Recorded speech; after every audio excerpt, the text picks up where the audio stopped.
Tuesday, May 9. A God who is close.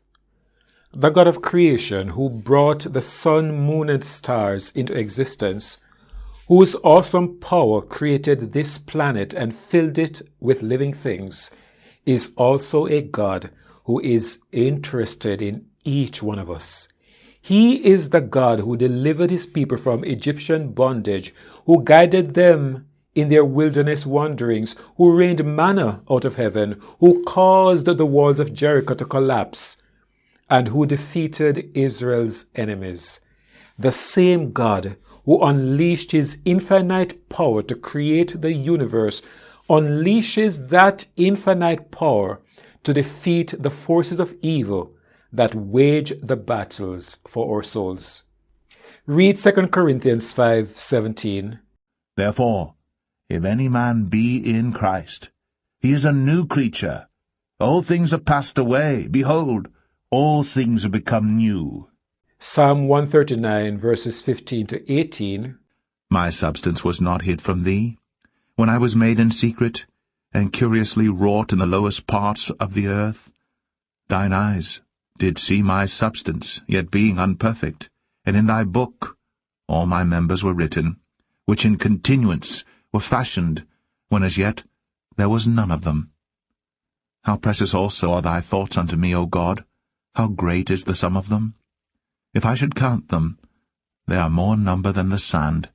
When I awake, I am still with thee. Acts 17:27 and Colossians 1:17.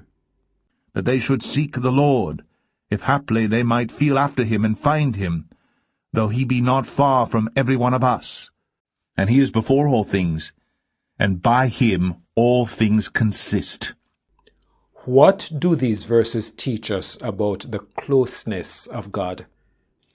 Theologians talk about the transcendence of God.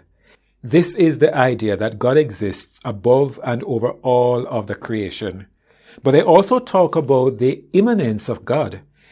This is the idea that God also somehow exists within our world and, as biblical history shows, is also intricately and intimately involved in it. Though the Lord dwells in a high and holy place, he is also with him who has a contrite and humble spirit. Isaiah 57 verse 15. As Jesus himself said, talking about his faithful followers at John 17:23. I in them and you in me, so that they may be completely one, in order that the world may know that you sent me, and that you love them as you love me. Father, you have given them to me, and I want them to be with me where I am.